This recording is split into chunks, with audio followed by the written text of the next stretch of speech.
സമാധാനത്തെ തകർക്കുന്ന, ധർമ്മത്തെ തകർക്കുന്ന, മൂല്യങ്ങളെ തകർക്കുന്ന, ജനിക്കുന്ന കുട്ടിയുടെ വിശുദ്ധിയെ ജനിക്കാനുള്ള അവകാശം മുതൽ അവനെ ഗർഭം ധരിക്കുന്ന, അവളെ ഗർഭം ധരിക്കുന്ന അമ്മയുടെ, ഉമ്മയുടെ, പെങ്ങളുടെ ചാരിത്രവും ശരീരവും മുതൽ എല്ലാം നശിപ്പിക്കുന്ന പ്രവണതകളുള്ള ഭരണകൂടങ്ങളെ, അധികാര കേന്ദ്രങ്ങളെ, പൗരോഹിത്യ കേന്ദ്രങ്ങളെ, സൈനിക ഉദ്യോഗസ്ഥ സംവിധാനങ്ങളെ, മനസ്സുമന്നാവാത്ത കുടിലതയുള്ള ദർശനങ്ങൾ, ആ ദർശനത്തെ പ്രതിനിധീകരിക്കുന്ന പള്ളികൾ, അമ്പലങ്ങൾ, ചർച്ചകൾ, ഭരണകൂടങ്ങൾ, ശാസ്ത്രം, സാഹിത്യം, കല, വിദ്യാഭ്യാസം, കായികം എല്ലാം ഹിംസ്രജന്തുക്കളെ നാണിപ്പിക്കുന്ന ക്രൂരതയുടെയും പക്ഷമാണ്.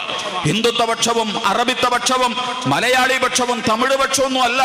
യഥാർത്ഥത്തിൽ ധർമ്മത്തിന്റെ പക്ഷം, അധർമ്മത്തിന്റെ പക്ഷം, അതല്ലാത്ത ഒരു വ്യത്യാസം അതിലുണ്ടായിട്ടില്ല. സുഹൃത്തുക്കളുണ്ടാവും, ക്രൈസ്തവ സഹോദരങ്ങളുണ്ടാവും, കമ്മ്യൂണിസ്റ്റ് സുഹൃത്തുക്കളൊക്കെ അതിലുണ്ടാവും. തലശ്ശേരി നല്ലോണം ആളുകൾ പരിപാടികൾ ശ്രദ്ധിക്കുന്ന സ്ഥലമാണ്.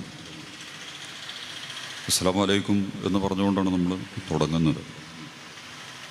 അസ്സലാമു അലൈക്കും എന്നുള്ളതിൻ്റെ അർത്ഥം യഥാർത്ഥത്തിൽ മലയാളിക്കൊക്കെ അറിയേണ്ടതാണ്. കാരണം അത്രമാത്രം ഹിന്ദുവും മുസ്ലിമും ക്രിസ്ത്യാനിയും കമ്മ്യൂണിസ്റ്റും കോൺഗ്രസും BJPയും ഒക്കെ ഇടപഴകി, ഇഴകി, ഇണങ്ങി ജീവിക്കുന്ന പ്രദേശങ്ങളിലൊന്നാണല്ലോ കേരളം. കേരളത്തിൻ്റെ കാലാവസ്ഥയും ഭൂപ്രകൃതിയും ഒക്കെ ഉള്ളതുപോലെ തന്നെ ഒരർത്ഥത്തിലും വേർതിരിയാൻ പറ്റാത്ത വണ്ണം എന്ന് മലയാളി ഹിന്ദുവായി, മുസ്ലിമായി, ക്രിസ്ത്യാനിയായി വേർതിരിയുന്നുവോ അന്ന് കേരളം ശവക്കോട്ടയിലേക്ക് എടുക്കപ്പെടും എന്ന കാര്യത്തിൽ ഒരു സംശയവും നമ്മൾ വെക്കേണ്ടതില്ല.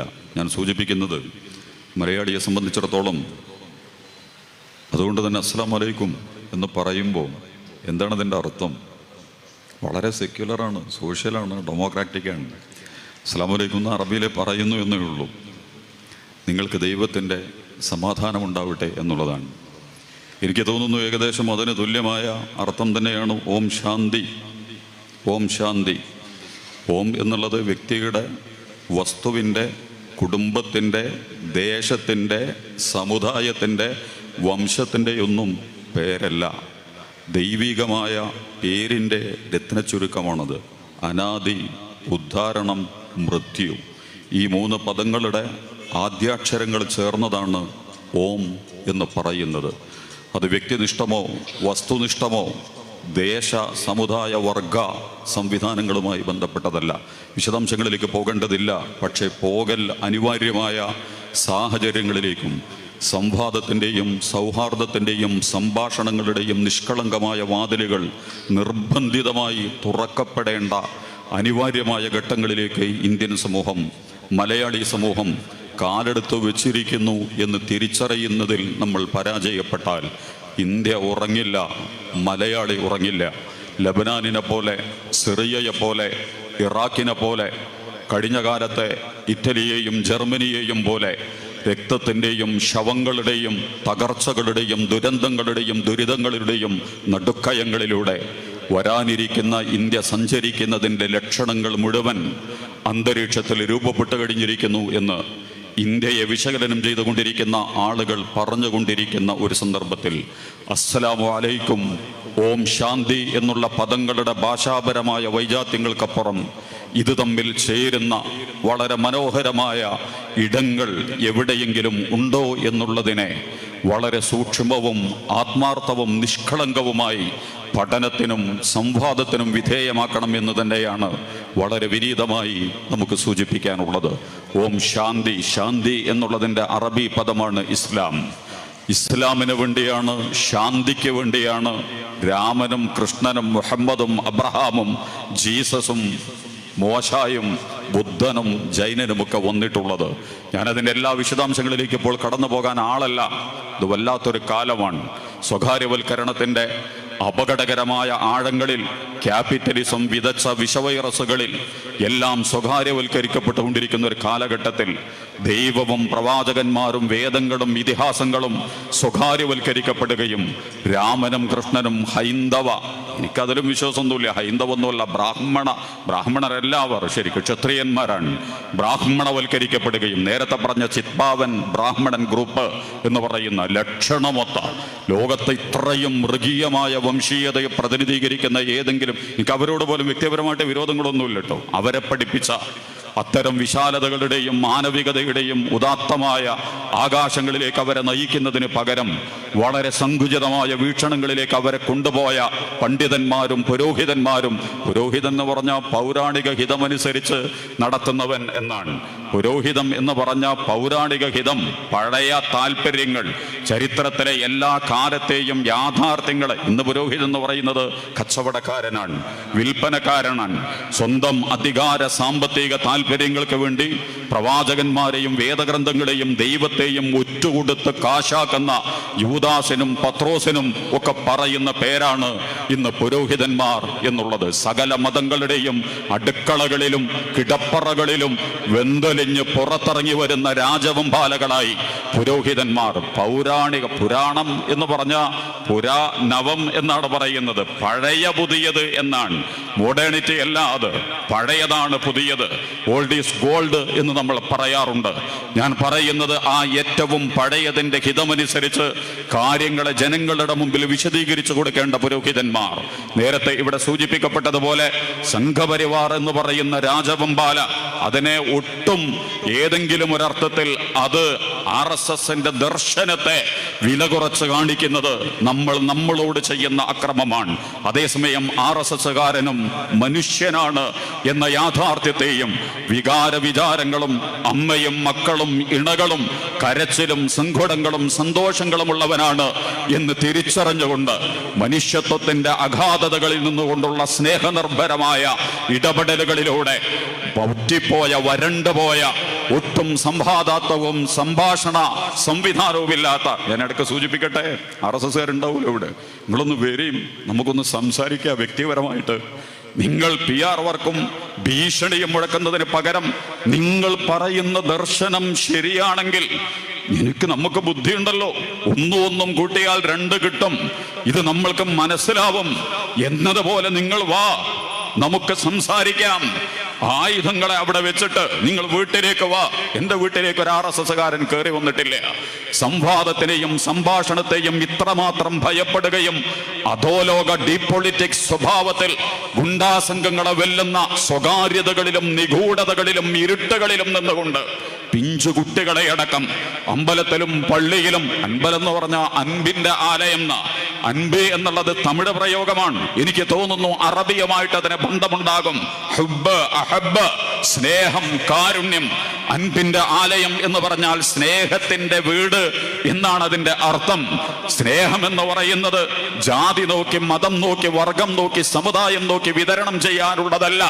അങ്ങനെ ചരിത്രത്തിൽ മഹാമനീഷികൾ ആരും സ്നേഹത്തെയും കാരുണ്യത്തെയും ദയയെയും വാത്സല്യത്തെയും ത്യാഗത്തെയും വിശാലതകളെയും വിട്ടുവീഴ്ചകളെയും വിതരണം ചെയ്തിട്ടില്ല.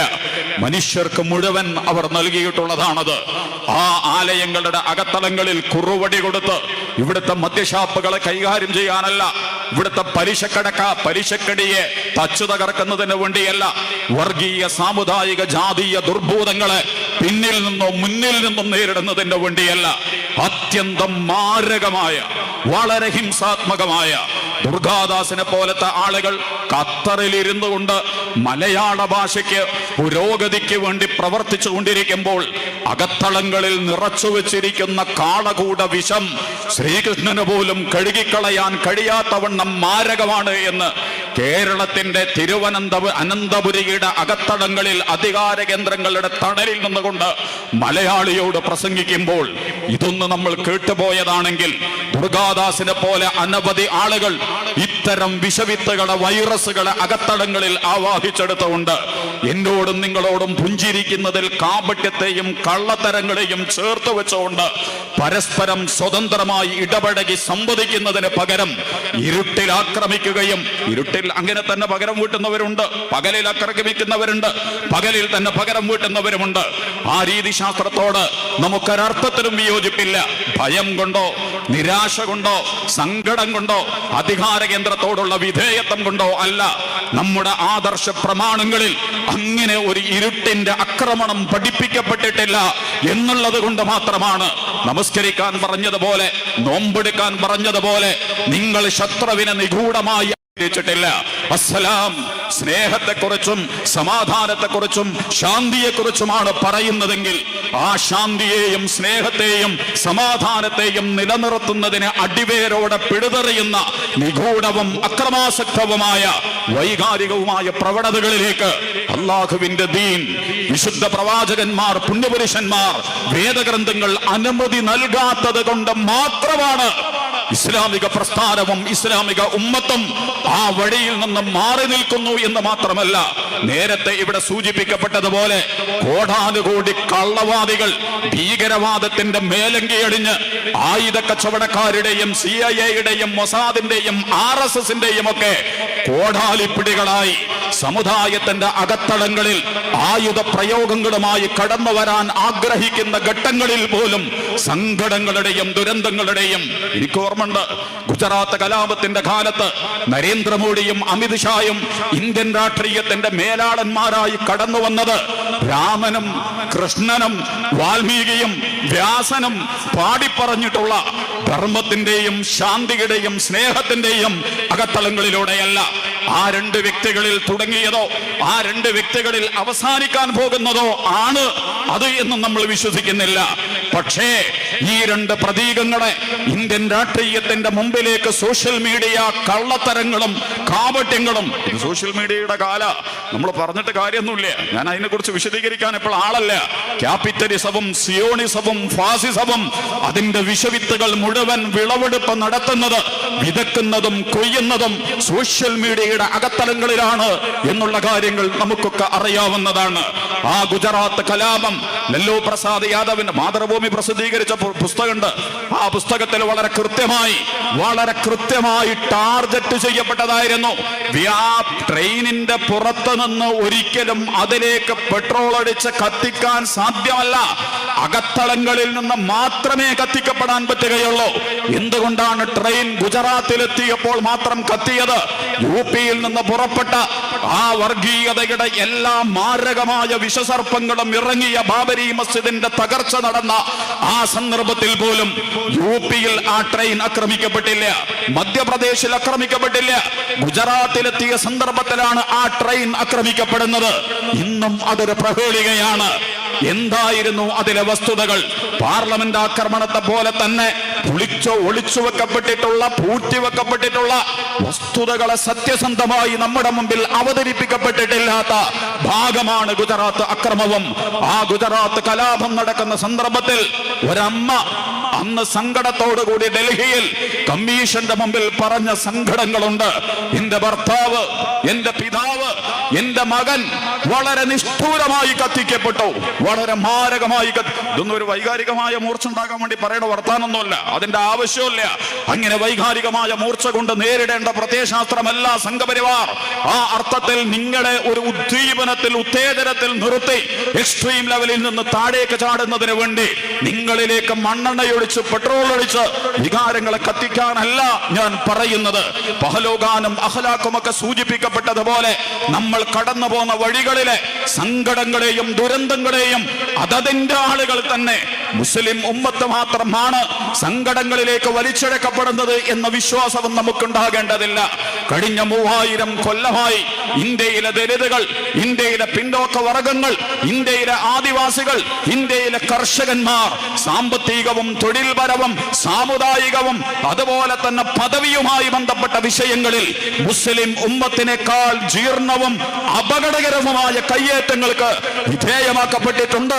ബ്രാഹ്മണിസത്തിന്റെ, സവർണ മേധാവിത്വത്തിന്റെ ആ യാഥാർത്ഥ്യങ്ങളെ തിരിച്ചറിഞ്ഞുകൊണ്ട് വിഭജനാനന്തര ഇന്ത്യയിൽ ഇന്ത്യൻ മുസ്ലിമിനെ നാട്ടക്കുറയാക്കി ഇവർ നടത്തിക്കൊണ്ടിരിക്കുന്ന കള്ളത്തരങ്ങൾ ഇന്ത്യയിലെ 130 കോടി മനുഷ്യരുടെയും അവകാശങ്ങളെ ഹനിക്കുന്നതിനും കവർന്നെടുക്കുന്നതിനും നശിപ്പിക്കുന്നതിനും അവരെ ഇല്ലായ്മ ചെയ്യുന്നതിനും വേണ്ടിയാണ് എന്ന തിരിച്ചറിവിൽ നിന്നുകൊണ്ടാണ് ഞാൻ ഗുജറാത്ത് കലാപത്തിന്റെ കാലത്ത് ഒരമ്മ പറഞ്ഞ വർത്തമാനം ഞാൻ ഉദ്ധരിക്കുന്നത്. ഉമ്മ പറഞ്ഞു, ഒരു ഉമ്മ എന്ന നിലക്ക് ഞാൻ തോറ്റുപോയ കാലമായിരുന്നു അത്. ജീവൻ കിട്ടിയ ഞാനും എന്റെ 3 പെൺകുട്ടികളും രക്ഷ നേടാൻ വേണ്ടി ഓടിക്കൊണ്ടിരിക്കുമ്പോൾ എന്റെ കയ്യിൽ നിന്ന് ഒരു കുട്ടി ചോർന്നുപോയി. ഞാനും എന്റെ 2 മക്കളും അവരുടെ കൺമുന്നിൽ പെടാതിരിക്കാൻ ഒരു സ്ഥലത്ത് ഒളിച്ചിരുന്നു, മറഞ്ഞിരുന്നു. ഞാൻ കാണുകയായിരുന്നു എന്റെ പെൺകുട്ടിയുടെ ശരീരം പച്ചയായി പിച്ചി ചീന്തി എറിയുന്ന രംഗം കണ്ടിട്ട് പോലും ഒരമ്മയ്ക്കും ഒരുമ്മയ്ക്കും ഒരു മമ്മിക്കും ഒരു ഉമ്മയും സഹിക്കില്ല.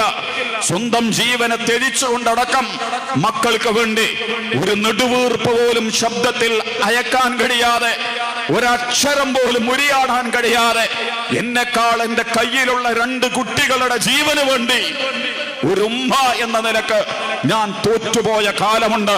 മിസ്റ്റർ നരേന്ദ്രമോദി അങ്ങ് പ്രധാനമന്ത്രിയായിരിക്കാം, പക്ഷേ ദൈവമല്ല, ദൈവത്തിന്റെ അവതാരമല്ല, മനുഷ്യത്വത്തിന്റെ ഇന്നലെ ഇല്ലാത്ത നാളെ ഉണ്ടാകാത്ത എല്ലാവരെയും പോലെയുള്ള ഇന്ത്യയിലെ 130 കോടി മനുഷ്യരിലെ പൗരന്മാരിൽ ഒരാൾ മാത്രമാണ് താങ്കളും.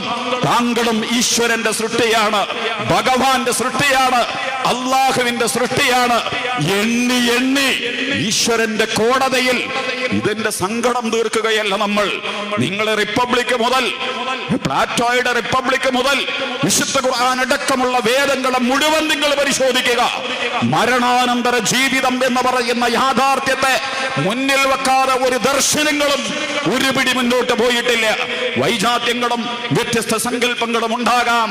ഹിന്ദു ആയതുകൊണ്ട്, മുസ്ലിം ആയതുകൊണ്ട്, ക്രിസ്ത്യാനി ആയതുകൊണ്ട്, അമേരിക്ക ആയതുകൊണ്ട്, ബ്രാഹ്മണനായതുകൊണ്ട് ദൈവത്തിന്റെ അടുത്ത് ഒരു പ്രത്യേക മെറിറ്റും പരിഗണനയും ലഭിക്കുമെന്ന് ഖുർആൻ പറഞ്ഞിട്ടില്ല, ഗീത പറഞ്ഞിട്ടില്ല, ബൈബിൾ പറഞ്ഞിട്ടില്ല. വല്ലതും അമ്മാതിരി വർത്തമാനം പറഞ്ഞിട്ടുണ്ടെങ്കിൽ വംശീയ, വർഗീയ, സാമുദായിക വികാരങ്ങളുടെ പിന്നാമ്പുറങ്ങളിൽ നിന്നുകൊണ്ട് അധികാരത്തെയും സമ്പത്തെയും അവകാശങ്ങളെയും കൈവശം വെക്കുന്ന പൗരോഹിത്യം മാത്രമായിരിക്കും അത് പറഞ്ഞിട്ടുള്ളത്. നാളെ വരും ഈശ്വരന്റെ കോടതിയിൽ. നമുക്കുറച്ച വിശ്വാസമുണ്ട്. ഞാൻ പറയുന്നത് ആ അമ്മയുടെ കണ്ണീർ പിക്ചറുകളിലൂടെ കോടികൾ പിന്തുടർന്ന് വാട്സപ്പിൽ ഏറ്റവും കൂടുതൽ കോടികൾ ഫോളോവേഴ്സ് ഉള്ള പ്രധാനമന്ത്രിയും ആഭ്യന്തരമന്ത്രിയും അതുപോലും കള്ളത്തരമായിരിക്കും. കാരണം ട്വിറ്ററും അതുപോലെ തന്നെ നമ്മുടെ ഫേസ്ബുക്കും യൂട്യൂബും ഇതൊക്കെ തന്നെ ക്യാപിറ്റലിസത്തിന്റെയും ഫാസിസത്തിന്റെയും സിയോണിസത്തിന്റെയും ഒക്കെ ആയുധങ്ങളാണ്, അവരുടെ ഉപാധികളാണ്. മനുഷ്യനിൽ അധികാരം ചെലുത്തുന്നതിന് വേണ്ടി അവർ ഉപയോഗിച്ചുകൊണ്ടിരിക്കുന്ന നടപടിക്രമങ്ങളുടെ ഭാഗമാണ് ഞാൻ പറയാൻ ആഗ്രഹിച്ചത്. ഒരു കാര്യമാണ് എന്റെ പ്രിയപ്പെട്ട സഹോദരന്മാരെ, അതുകൊണ്ട് മലയാളി സമൂഹം, ഇവിടുത്തെ ഹിന്ദുക്കളുണ്ടല്ലോ, ഹിന്ദു സുഹൃത്തുക്കളുണ്ട്, മുസ്ലിം സുഹൃത്തുക്കളുണ്ട്, നമുക്ക് തുറക്കുക, വിശുദ്ധ ഖുർആനും ബൈബിളും ഗീതയൊക്കെ ഒന്ന് കയ്യിലെടുക്കുക, പരസ്പരം ഒന്ന് പങ്കുവെക്കുക. വരെ RSSന്റെ സുഹൃത്തുക്കൾ, നിങ്ങൾ ദൈവീകതയാണോ പറയുന്നത്?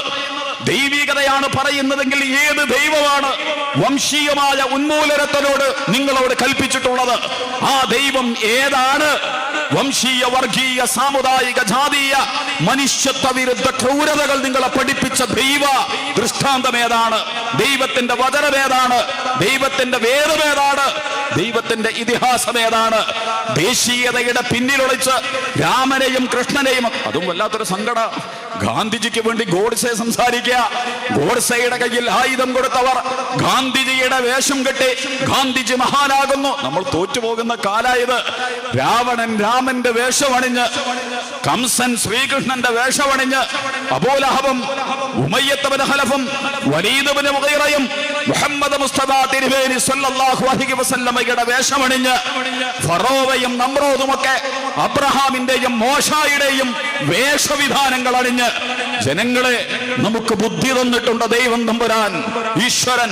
മാത്തമാറ്റിക്സിലും ഫിസിക്സിലും കെമിസ്ട്രിയിലുമൊക്കെ കാര്യങ്ങൾ വസ്തുനിഷ്ഠമാണെങ്കിൽ നിങ്ങൾക്കതിനെ ലംഘിക്കാനും ഹൈന്ദവ മുസ്ലിം ക്രൈസ്തവ ദേശഭാഷാ വ്യത്യാസങ്ങളിൽ ആൻസർ ചെയ്യാൻ സാധിക്കില്ലെങ്കിൽ പ്രവാചകന്മാരെയും വേദങ്ങളെയും ഇതിഹാസങ്ങളെയും വളരെ സ്വതന്ത്രമായ പഠനങ്ങൾക്ക്, മാനവികമായ പഠനങ്ങൾക്ക് പച്ചക്കണ്ണടയും വെള്ളക്കണ്ണടയും മഞ്ഞക്കണ്ണടയും മാറ്റിവെച്ചുകൊണ്ട് പിണറായി സെക്യുലറാ, മുഹമ്മദ് നബി ഭീകരരാ, അങ്ങനെയാണല്ലോ നമ്മുടെ ഒപ്പ്.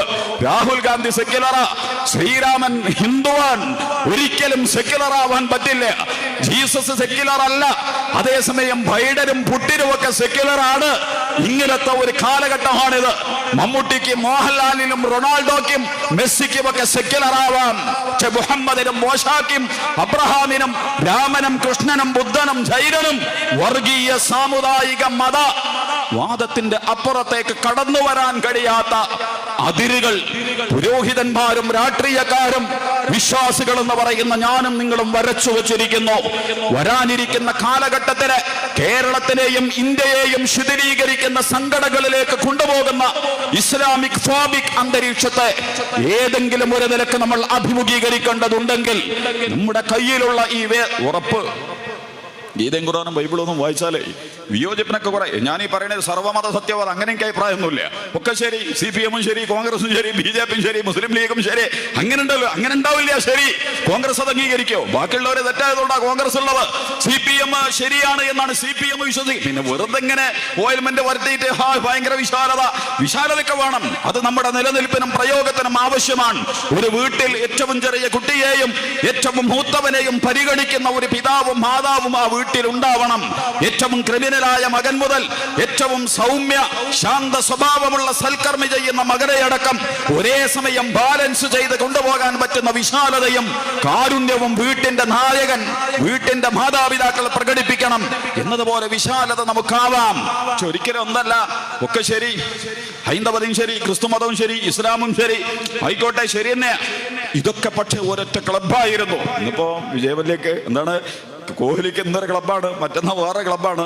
അതിന്റെ വ്യത്യാസം റൊണാൾഡോ തന്നെ ഇപ്പം മാഡ്രിഡിലാണ്, അതിന്റെ ഇപ്പൊ വേറെ ഇവിടെ എന്താ മാഞ്ചസ്റ്ററിലുണ്ടായിരുന്നു. ഇപ്പൊ ഇങ്ങോട്ട് തിരിച്ചു വന്നിട്ടുണ്ട്. കളിച്ച് കുറെ ക്ലബ്ബ്, കുറെ ഹിന്ദു ക്ലബിന്റെ കളിക്കാര്, കുറെ മുസ്ലിം ക്ലബിന്റെ കളിക്കാര്, കുറെ ക്രിസ്ത്യൻ ക്ലബിന്റെ കളിക്കാര്. നിങ്ങൾ ആരെങ്കിലും ഇങ്ങനെ വിശ്വസിച്ചു പോയിട്ടുണ്ടോ? മുഹമ്മദ് എങ്ങനെയാണ്, ജീസസ് എങ്ങനെയാണ്, മോശ എങ്ങനെയാണ്, അബ്രഹാം എങ്ങനെയാണ്, രാമനും കൃഷ്ണനും ഒക്കെ അങ്ങനെയാണ്. അനവധി വംശീയ വർഗീയ സാമുദായിക ജാതീയ ക്ലബുകളുടെ കളിക്കാർ ഒരിക്കലും അവരല്ല. മനുഷ്യത്വത്തിന്റെയും മാനവികതയുടെയും നീതിയുടെയും സത്യത്തിന്റെയും നമ്മൾ നേരത്തെ പറഞ്ഞ അസ്സലാം, ഓം ശാന്തി, സ്നേഹം തകർക്കുന്ന, സ്നേഹം എന്ന് പറഞ്ഞാൽ പ്രാർത്ഥിച്ചാലുണ്ടാവുന്നില്ല. അങ്ങനെ പ്രാർത്ഥിച്ചിട്ട് ഓം ശാന്തി ശാന്തി, ഹോ ലോകത്തെ സമാധാനം ഉണ്ടാവട്ടെ, അണ്ടകടാഹ യജ്ഞം, അതുപോലെ തന്നെ ദുആസമേളനം. ഞാനതിൽ നിന്ന് മോശപ്പെടുത്തിയിട്ടൊന്നുമില്ലോട്ടെ പറയുന്നത്. ഞാനൊരു മുസ്ലിയാർ ഉസ്താദൊക്കെ തന്നെ നമ്മളൊക്കെ ഇത് നടത്തിക്കൊണ്ടിരിക്കുന്ന ആളുകളാ. പ്രാർത്ഥനകൾ പ്രാർത്ഥിച്ച് സമാധാനം ഉണ്ടാക്കാൻ പറ്റുമായിരുന്നെങ്കിൽ ശ്രീകൃഷ്ണൻ ഇരുന്ന് പ്രാർത്ഥിച്ചാൽ മതിയല്ലോ. കംസൻ ചാവട്ടെ, കംസൻ ചാവട്ടെ, കംസൻ മുടിയട്ടെ, കംസൻ മുടിയട്ടെ, പ്രാർത്ഥന മതിയല്ലോ. രാവണനെതിരെ പ്രാർത്ഥിച്ചാൽ മതിയല്ലോ. സമാധാനത്തെ തകർക്കുന്ന, ധർമ്മത്തെ തകർക്കുന്ന, മൂല്യങ്ങളെ തകർക്കുന്ന, ജനിക്കുന്ന കുട്ടിയുടെ വിശുദ്ധിയെ ജനിക്കാനുള്ള അവകാശം മുതൽ അവനെ ഗർഭം ധരിക്കുന്ന, അവളെ ഗർഭം ധരിക്കുന്ന അമ്മയുടെ ഉമ്മയുടെ പെങ്ങളുടെ ചാരിത്രവും ശരീരവും മുതൽ എല്ലാം നശിപ്പിക്കുന്ന പ്രവണതകളുള്ള ഭരണകൂടങ്ങളെ, അധികാര കേന്ദ്രങ്ങളെ, പൗരോഹിത്യ കേന്ദ്രങ്ങളെ, സൈനിക ഉദ്യോഗസ്ഥ സംവിധാനങ്ങളെ വെല്ലുവിളിച്ചുകൊണ്ടാണല്ലോ ശ്രീകൃഷ്ണനും രാമനും മുഹമ്മദും ബുദ്ധനും ജൈനനും ഒക്കെ വന്നിട്ടുള്ളത്. കംസനെയാണ് ശ്രീകൃഷ്ണൻ നേരിട്ട് പഠിക്കേണ്ട ഭാഗമാണ് അതൊക്കെ കേട്ടോ. ഇപ്പോ ഹിന്ദു മുസ്ലിം അങ്ങനെയുള്ളപ്പോ RSSന്റെ ഒരു പാറ്റേൺ അങ്ങനെയല്ല, അവരുടെ ഒരു ദൗർബല്യം കൂടിയാണത്. അല്ല നിങ്ങളെ നമ്മൾ തടി നന്നാക്കി, നിങ്ങൾക്ക് നമ്മൾ റേഷൻ സൗജന്യം. ഇപ്പോ 20-25% വിലക്കയറ്റം. നിങ്ങൾ പീടികയിലൊന്ന് പോയോക്കി, എന്ത് നല്ല ഭരണമെന്നറിയോ? പുരോഗതി തന്നെയാട്ടോ. കാരണം വില കൂടുകയല്ലോ, കുറയല്ലോ. വില കൂടുക എന്ന് പറഞ്ഞാൽ പുരോഗതിയുടെ അടയാളാണല്ലോ. ഒരൊറ്റാളില്ല പറയാൻ. സംഘപരിവാർ ഇങ്ങനെ വിഡ്ഢീകരിക്കപ്പെടുന്ന ഒരു കാലം ഖുർആൻ പറഞ്ഞിട്ടുണ്ട്. മസലുല്ലദീന കഫറൂ കമസലില്ലദീ യനഇകു ബിമാ ലാ യസ്മഉ ഇല്ലാ ദുആഅൻ വനിദാഅ. ആട്ടിടയനാൽ തെളിക്കപ്പെട്ടുകൊണ്ടിരിക്കുന്ന ആട്ടിൻകൂട്ടത്തെ പോലെ ഇന്ത്യയിലെ, കേരളത്തിലെ പിന്നോക്ക പൊതുസമൂഹങ്ങളിൽപ്പെട്ട മനുഷ്യരെ മുഴുവൻ സംഘപരിവാറാകുന്ന ഇടയൻ എവിടേക്കാണ് തെളിച്ചു കൊണ്ടുപോയിക്കൊണ്ടിരിക്കുന്നത്? ബുദ്ധിയും ചിന്തയും ഒക്കെ പണയം വെച്ചിട്ട് ഒന്നിടവിട്ട ദിവസങ്ങളിലാ പെട്രോളിന് വില കയറുന്നത്. അപ്പൊ നമുക്കൊരു സന്തോഷം, എല്ലാ ദിവസവും കയറുന്നില്ലല്ലോ, ഒന്നിടവിട്ട ദിവസമല്ലേ കയറുന്നുള്ളൂ. അത്രയും സുഹൃതിയുള്ള ഒരു ഗവൺമെന്റാണ് നിലനിൽക്കുന്നത്. എല്ലാ ദിവസവും കൂട്ടിയാൽ നമ്മൾ ഇടങ്ങാറാവില്ലേ? അപ്പൊ എല്ലാ ദിവസവും കൂട്ടാൻ തുടങ്ങിയാലോ അത് രാത്രിയാണല്ലോ കൂട്ടുന്നത്, അപ്പൊ പിറ്റേത് രാവിലെ ഇല്ലേ അതിന്റെ പ്രശ്നം ഉണ്ടാവുള്ളൂ എന്ന് നമ്മൾ പറഞ്ഞ് സമാധാനിക്കും. എല്ലാ ദിവസവും വൈകുന്നേരേ കൂട്ടറുള്ളൂ, കാരണം പകല് വരെ അപ്പൊ നമ്മൾ അതിന്റെ സംഖ്യ കൊടുക്കേണ്ടതില്ല, രാത്രി ഉറങ്ങി എണീച്ചിട്ട് കൊടുത്താൽ മതി. അത്രയും കാരുണ്യമുള്ള ഗവൺമെന്റാണ് നമുക്ക് നിലനിൽക്കുന്നത്. ഉച്ചക്ക് കൂട്ടാൻ തുടങ്ങിയാൽ നമ്മൾ പറയും രാവിലെ വരെ കൂട്ടിയിട്ടില്ലല്ലോ, ഉച്ചക്ക് ശേഷം രാത്രിയൊക്കെ അല്ലേ കൂട്ടിയിട്ടുള്ളത്. രാവിലെ കൂട്ടാൻ തുടങ്ങിയാൽ എന്നാലും രാവിലെ ഉച്ചക്ക് രാത്രിയൊക്കെ കൂട്ടണമല്ലോ ഉള്ളൂ. ഒരർത്ഥം, ഒരു സമരം പോലും. കേരളത്തിലൊരു പ്രശസ്ത സാഹിത്യകാരനുണ്ട്, അദ്ദേഹത്തോട് ഈ അടുത്ത് സംസാരിച്ചപ്പോൾ അദ്ദേഹം പറഞ്ഞു, ഞാൻ നിരാശനാ, ഇന്ത്യയെ സംബന്ധിച്ച് ഞാൻ നിരാശനാണ്. നമുക്കതില്ല, അതിന് പല കാരണങ്ങളുണ്ട്. അദ്ദേഹം പറഞ്ഞു, ഞാൻ പങ്കുറിഞ്ഞ് അവസാനിപ്പിക്കുകയാണ്. അദ്ദേഹം സൂചിപ്പിച്ചത്, ഇന്ത്യയിലെ പൊതുസമൂഹത്തെ നിങ്ങൾ ഈ രാജ്യം അനുഭവിക്കുന്ന മർമ്മപ്രധാനമായ ഏതെങ്കിലും ഒരു രംഗത്ത് ഇന്ത്യയിലെ യുവാക്കളെ നിങ്ങൾ കാണുന്നുണ്ടോ? ഇന്ത്യയിലെ യുവാക്കളെ നിങ്ങൾ കാണുന്നുണ്ടോ? കേരളയിലടക്കം അദ്ദേഹം ചോദിച്ചു. നഷ്ടപ്പെടുന്ന ഇര ഗതികേട് കൊണ്ട് അവിടെ പ്രത്യക്ഷപ്പെടുന്നതിനപ്പുറം കേരളയിൽ മുതൽ വർഗീയ വംശീയ ജാതീയ ഉന്മൂലനങ്ങളടക്കം നടന്നുകൊണ്ടിരിക്കുന്ന ഘട്ടത്തിൽ യുവത്വം എവിടെ? യുവാക്കൾ എവിടെ? അവർ മൊബൈലിൽ ഊണിരിക്കുന്നു. ഒരു സിനിമാ നടി വന്നാൽ, ഒരു കായിക താരം വന്നാൽ, ഏതെങ്കിലും ഒരു മൂന്നാം കിട രാഷ്ട്രീയക്കാരനോ മതനേതൃത്വമോ വന്നാൽ ചക്കയിൽ ഈച്ച പൊതിയുന്നത് പോലെ അവര് പൊതിയും. പക്ഷേ നീറുന്ന, പൊള്ളുന്ന, വിറപ്പിക്കുന്ന, വിയർപ്പിക്കുന്ന, കണ്ണീരിന്റെയും സങ്കടത്തിന്റെയും ദുരിതങ്ങളിലേക്ക് നിങ്ങളെ നയിക്കുന്ന ഏറ്റവും ആനുകാലികമായ സംഭവങ്ങളിൽ പോലും ഒരക്ഷരം ഉരിയാടാൻ കഴിയാതെ സംഘപരിവാർ കാലാകാലവും അധികാരത്തിന്റെ അകത്തളങ്ങളിൽ ഉണ്ടാകും എന്ന് നമ്മൾ ധരിക്കുന്നുവെങ്കിൽ, ഞാൻ അവസ്ഥയ്ക്ക് പോകേണ്ടത് ഞാൻ പറയാൻ ആഗ്രഹിച്ചത്, വളരെ സുതാര്യമായ പങ്കുവെക്കുകൾ നടക്കട്ടെ. കംസനെയും കൃഷ്ണനെയൊക്കെ നമ്മളൊന്ന് പഠിക്കുക. കംസൻ കൃഷ്ണന്റെ അമ്മാവനായിരുന്നു. അദ്ദേഹമാണ് ഇസ്ലാമിക് ഫോബിക് കൃഷ്ണ ഫോബിക് അന്തരീക്ഷം ഉണ്ടാക്കിയിരുന്നു. ജനിക്കാൻ പോകുന്ന കൃഷ്ണൻ ഭീകരനാണ്, ഭരണകൂട വിരുദ്ധനാണ്, ദേശവിരുദ്ധനാണ്. ഇവിടെ ഗീത വായിച്ചോക്ക്, 7 കുട്ടികളെ കംസൻ കൊന്നിട്ടുണ്ട്. ഭീകരവാദവും തീവ്രവാദവും ഫോബിക് അന്തരീക്ഷം ഉണ്ടാക്കിയിട്ട്. അറിയോ നിങ്ങൾ? പിന്നല്ലേ ഇപ്പൊ ഇന്ത്യങ്ങളെയൊക്കെ കഥ, നമ്മൾ പേടിക്കേണ്ട കാര്യമൊന്നുമില്ല. ശ്രീകൃഷ്ണനിൽ പ്രയോഗിക്കപ്പെട്ടതാണിത്. വാസുദേവന്റെയും ദേവകിയും തിഹാർ ജയിലിലാ കൃഷ്ണനെ പ്രസവിക്കുന്നത്. സ്വതന്ത്രമായ അന്തരീക്ഷത്തിലല്ല, ദൈവത്തിന്റെ ഇടപെടൽ കൊണ്ട് മാത്രം. അത്രമാത്രം ഭീകരൻ. കൃഷ്ണൻക്ക് അമ്മാവനാട്ടോ, മുസ്ലിം ഒന്നുമല്ല, അതുപോലെ തന്നെ പാകിസ്ഥാനും അല്ല, അറേബ്യ ആഫ്രിക്ക ഒന്നും അല്ല, യാദവനാണ്, സ്വന്തം അമ്മാവനാണ്. ജാതി മതവർ നിങ്ങളുടെ ഈ പ്രവാചകന്മാരൊക്കെ എതിരാളികളെ പരിശോധിച്ചു കൊണ്ട് നിങ്ങൾ അവരുടെ ഏറ്റവും അടുത്ത ബന്ധുക്കളാണ് അവരെ കൈകാര്യം ചെയ്തിട്ടുള്ളത്. അവരുടെ ഏറ്റവും പ്രധാനപ്പെട്ട ബന്ധുക്കളും അവരുടെ തന്നെ നാട്ടുകാരും അധികാര കേന്ദ്രങ്ങളുമാണ് അവർക്കെതിരെ അണിനിരന്നിട്ടുള്ളത്. ശ്രീകൃഷ്ണൻ സമരം നയിച്ചു കംസനെതിരെ. പഞ്ചപാണ്ഡവ യുദ്ധം, ഞാൻ അതിന്റെ വിശദീകരണത്തിലേക്കൊന്നും പോണില്ല. ഒരു കാര്യം മാത്രം പറഞ്ഞ് അവസാനിപ്പിക്കാതെ, നമ്മള് ഈ കുരുക്ഷേത്ര യുദ്ധമുണ്ട്. ആ കുരുക്ഷേത്ര യുദ്ധം നടന്നുകൊണ്ടിരിക്കുമ്പോൾ ഭയങ്കര യുദ്ധമാണ്. പഞ്ചപാണ്ഡവരും കൗരവന്മാരും തമ്മിൽ. അതിലൊക്കെ പുനർവായനകൾ, ദലിത് വായനകൾ വേറുണ്ട്, ജാതി വായനകൾ വേറുണ്ട്. അതൊക്കെ ഒരു പ്രശ്നമാണ് ഇന്ത്യയിൽ. ആരാണ് വലുത്? രാമനാണോ രാവണനാണോ? അതുപോലെ കൃഷ്ണനാണോ ദുര്യോധനനാണോ ഭീമനാണോ? അതുപോലെ ദുശാസനാണോ വലുത് എന്നൊക്കെയുള്ള കുറെ വായനകളൊക്കെ നടക്കുന്നുണ്ട്. അത് വല്ലാത്തൊരു സാധന. പക്ഷെ ഒറ്റടിക്ക് നമുക്ക് വായിക്കുമ്പോൾ മനസ്സിലാക്കുന്ന ലളിതമായൊരു സംഗതിയുണ്ട്. ഒന്ന് നന്മയുടെയും ഒന്ന് തിന്മയുടെയും പക്ഷമാണ്. ഹിന്ദുത്വ പക്ഷവും അറബിത്വ പക്ഷവും മലയാളി പക്ഷവും തമിഴ് പക്ഷമൊന്നും അല്ല. യഥാർത്ഥത്തിൽ ധർമ്മത്തിന്റെ പക്ഷം, അധർമ്മത്തിന്റെ പക്ഷം, അതല്ലാത്ത ഒരു വ്യത്യാസം അതിൽ ഉണ്ടായിട്ടില്ല. അങ്ങനെ കുരുക്ഷേത്ര യുദ്ധം നടക്കുന്നു. പാണ്ഡവന്മാര് ന്യൂനപക്ഷവും കൗരവന്മാര് ഭൂരിപക്ഷമായിരുന്നു. അധികാരം ആളുമൊക്കെ എപ്പോഴും ഭൂരിപക്ഷത്തിന്റെ കൂടെ ഒഴുകിയ ചരിത്രം ഉണ്ടായിട്ടുള്ളത്. രാവണന്റെ കൂടെ കൂടുതൽ ആളുകൾ ഉണ്ടായിരുന്നത്. ഫറോവയുടെയും നമ്രൂദിന്റെയും കൂടെയാണ് കൂടുതൽ ആളുകൾ ഉണ്ടായിരുന്നത്. ന്യൂനപക്ഷമായിരുന്നു കൃഷ്ണനും അതുപോലെ തന്നെ അർജുനനും ഒക്കെ വളരെ തുച്ഛമായ ആളുകൾ. ആ യുദ്ധം നടക്കുന്നുണ്ട്. ആ യുദ്ധം നടന്നുകൊണ്ടിരിക്കുന്ന ഘട്ടത്തില് യുദ്ധക്കളത്തില് വൈകുന്നേരം ഒരു യുദ്ധം നിർത്തിട്ടോ. ഇരുട്ടത്ത് ആക്രമിക്കണ പരിപാടിയൊന്നുമില്ല. അന്ന് എല്ലാത്തിനും ഒരു മൂല്യമുണ്ട്. രാവിലെ സൂര്യൻ അസ്തമിച്ച് സൂര്യൻ ഉദിച്ച് സൂര്യൻ അസ്തമിക്കണ വരെയാണ് യുദ്ധം. അതിന്റെ ശേഷം പിന്നെ ഒരു ജൂത് കളിക്കും, ഒരുമിച്ചിരുന്ന് കള്ളു കുടിക്കും, ഒരുമിച്ചിരുന്ന് പ്രാർത്ഥിക്കും, എല്ലാ പണിയോലും നടത്തും. അതേസമയം ആ സമയം കഴിഞ്ഞാൽ പിന്നെ ചതിപ്രയോഗം ഒന്നും ഉണ്ടാവില്ല. വൈകുന്നേരം അങ്ങനെ യുദ്ധം കഴിഞ്ഞ് ആളുകളൊക്കെ വീണ് കിടക്കുന്ന ശവങ്ങൾ കൂമ്പാരങ്ങളായി കടക്കുന്ന യുദ്ധരംഗത്ത് ഒരു കഴുകൻ വന്നിട്ടിരിക്കുന്നുണ്ട്. കടുകൻ ഇങ്ങനെ യുദ്ധക്കളത്തിലേക്ക് നോക്കിയിരിക്കുകയാണ്. അതിൽ നാരദ മഹർഷി ഉണ്ട് പുരാണത്തിൽ. ഈ നാരദ മഹർഷി വന്നിട്ട് കടുകനോട് ചോദിച്ചു, എന്തോടെ അങ്ങനെ ഇരിക്കണ്, അനക്ക് നല്ല പള്ളി പെരുന്നാൾ ഉത്സവവും നേർച്ചയൊക്കെ നടത്താൻ പറ്റുള്ള സാധനമുള്ള ഇവിടെ കിടക്കണത്. കാരണം കടുകനൊക്കെ കൊത്തി ചീന്തി വലിച്ചു കൊണ്ടുപോകുന്ന സാധനമുള്ളത്, അത് വെറുതെ ഇങ്ങനെ ഇരിക്കുക. അതിൽ കടുകൻ പറഞ്ഞ്, എനിക്ക് ഭക്ഷണത്തിന് വിഷമത്തിന് ഒന്നൊന്നുമില്ല, അത് കാട്ടിലുണ്ട്. ഞാൻ ഇവിടെ വന്നിട്ടുള്ളത് എൻ്റെ ഭാര്യയ്ക്ക് അസുഖമാണ്. ഭാര്യയുടെ അസുഖം മാറണമെങ്കിൽ വൈദ്യര് കൽപ്പിച്ചിരിക്കണം മരുന്ന് ഒരു മനുഷ്യൻ്റെ കരൾ കൊടുക്കണം എന്നാ, ഒരു മനുഷ്യൻ്റെ കരൾ കൊടുക്കണം എന്നാ. അതിൽ ഇയാൾ ചോദിച്ചു, നാരദ മഹർഷി ചോദിച്ചു, ഇതോ communist, Congress, BJP, RSS, Hindu, Muslim, അറബി, പാകിസ്ഥാൻ ഒക്കെ കിടക്കണം ഇവിടെ. ഇതൊക്കെ മനുഷ്യന്മാരാണല്ലോ. ഭയങ്കര പള്ളി, അമ്പലം, പാർട്ടി ഓഫീസ്, പ്രാർത്ഥന, രാജാക്കന്മാർ, പുരോഹിതന്മാർ, ആചാര്യന്മാർ ഒക്കെയാണല്ലോ ഈ കിടക്കണത്. ഇതിലേതെങ്കിലും ഒരാളെ കരളെടുത്തിട്ട് കൊണ്ടുപോയി കൊടുത്താൽ പോലെ നിനക്ക് അസുഖം മാറൂലേ? പുരാണത്തിൽ കഴുകൻ കണ്ണട വെച്ചിരുന്നു. കണ്ണട എടുത്തിട്ട് മഹർഷിക്ക് വെച്ച് കൊടുത്തു. മഹർഷി ഇത് വെച്ചിട്ടൊന്ന് നോക്കിയെന്ന് പറഞ്ഞ്, രാജവമ്പാല, കരിമൂർക്കന്, അടലി, പട്ടി, പന്നി, കടുവ, ബോബ, അങ്ങനെ കരടി, സിംഹം, ഹിംസ്ര ജന്തുക്കളുടെ മായികമായ രൂപങ്ങളാണ് നാരദ മഹർഷി കാണുന്നത്. ഇതൊരു സന്ദേശത്തിന്റെ കൈമാറ്റമാണ്.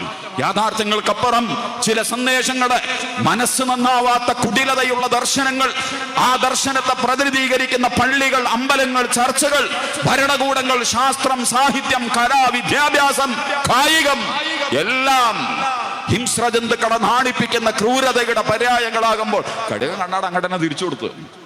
ഇതെന്താ കഥ? പുതിയ കാലം അങ്ങോട്ട് നമ്മൾ എത്തിക്കുന്നു. ഡയോജനസ് ആളെ തെരഞ്ഞു പോയി എന്നും പറഞ്ഞിട്ടുണ്ട്. നട്ടുച്ചൊക്കെ ബന്ധം കത്തിച്ചിട്ട് ആളുകളെ മുഖത്തുകൊണ്ടായിട്ട് നിങ്ങൾ മനുഷ്യൻ തന്നെയാണോ നോക്കി. അപ്പൊ ഇയാളെ പരിഹസിച്ചു എന്നാ പറയണത്. ഡയോജനസ് പറഞ്ഞു, അതെ, മനുഷ്യന്റെ ഗുണങ്ങളുള്ള ഒരാളെ നമ്മൾ തിരയുന്നത്. മനുഷ്യൻ വലഖദ് കറംനാ ബനി ആദം.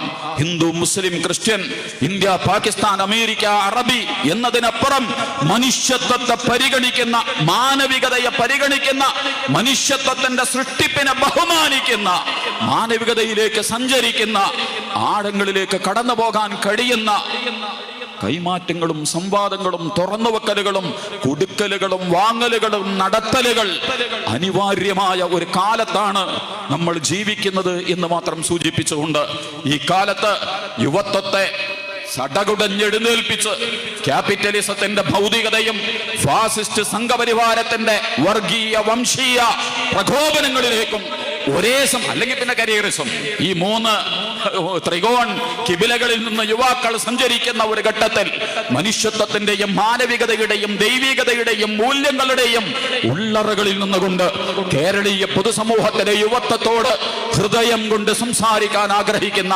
സംസ്കാരങ്ങളും മൂല്യങ്ങളും കൊണ്ട് സന്ദേശങ്ങളെ കൈമാറാൻ ആഗ്രഹിക്കുന്ന സോളിഡാരിറ്റി യൂത്ത് മൂവ്മെന്റ് മലയാളിയുടെയും ഇന്ത്യയുടെയും മുമ്പിലുള്ള പൊതുസമൂഹത്തിന്റെ മുമ്പിൽ ഇസ്ലാമിക് ഫോബിക് അന്തരീക്ഷത്തെ കുറ്റകൃത്യമായിട്ട് പ്രഖ്യാപിക്കുക എന്ന ഒരു സന്ദേശത്തെ നിങ്ങളുടെ മുമ്പിൽ ഉയർത്തിക്കൊണ്ട് ഇൻഷാ അല്ലാഹു അനുഗ്രഹിച്ചാൽ 21, 22 തീയതികളിൽ കേരളത്തിന്റെ പുതിയ ഒരു തുടക്കത്തിന് പോലും സോളിഡാരിറ്റി തുടങ്ങിയത് അങ്ങനെയാണ്. ഞാൻ ഇതിന്റെ വിശദാംശങ്ങളിലേക്ക് പോകുന്നില്ല.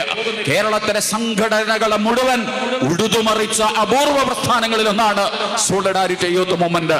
എനിക്ക് തോന്നുന്നു മുതലാളിത്തവും വർഗീയതയും കരിയറിസവും മനുഷ്യനെ അപ്രസക്തമാക്കുന്ന ഒരു കാലഘട്ടത്തിൽ മനുഷ്യത്വത്തിന്റെ അകത്തളങ്ങളിലേക്ക് വീണ്ടും യുവാക്കളെ കൈപിടിച്ചുയർത്തുന്ന ഉജ്ജ്വലമായ സന്ദേശങ്ങളുമായി കേരളത്തിന്റെ മുന്നിലേക്ക് കാലെടുത്ത് വെക്കുന്ന സോളിഡാരിറ്റിയുടെ സംസ്ഥാന സമ്മേളനം, അതിലേക്ക്, അതിന്റെ ഉള്ളടക്കങ്ങളിലേക്ക്, അതിന്റെ സന്ദേശങ്ങളിലേക്ക് നിങ്ങളെയൊക്കെ വളരെ ഹൃദ്യമായി സ്വാഗതം ചെയ്തുകൊണ്ട് ദൈവം തമ്പുരാൻ, ഈശ്വരൻ, ഭഗവാൻ, കർത്താവ് അല്ലാഹു നമ്മെ, നമ്മുടെ നാടിനെ അനുഗ്രഹിക്കുമാറാകട്ടെ, രക്ഷിക്കുമാറാകട്ടെ എന്ന് പ്രാർത്ഥിച്ചുകൊണ്ട് രഹാസ്മാള സംസ്ഥാന പ്രസിഡന്റ്, സോളിഡാരിറ്റിയുടെ സംസ്ഥാന പ്രസിഡന്റ് നയിക്കുന്ന ഈ കാരവന് എല്ലാ ഉജ്ജ്വലമായ അഭിവാദ്യങ്ങളും സന്തോഷങ്ങളും അറിയിച്ചുകൊണ്ട് ഞാൻ അവസാനിപ്പിക്കുന്നു. അസ്സലാമു അലൈക്കും വറഹ്മത്തുള്ളാഹി വബറകാതുഹു. നന്ദി, നമസ്കാരം.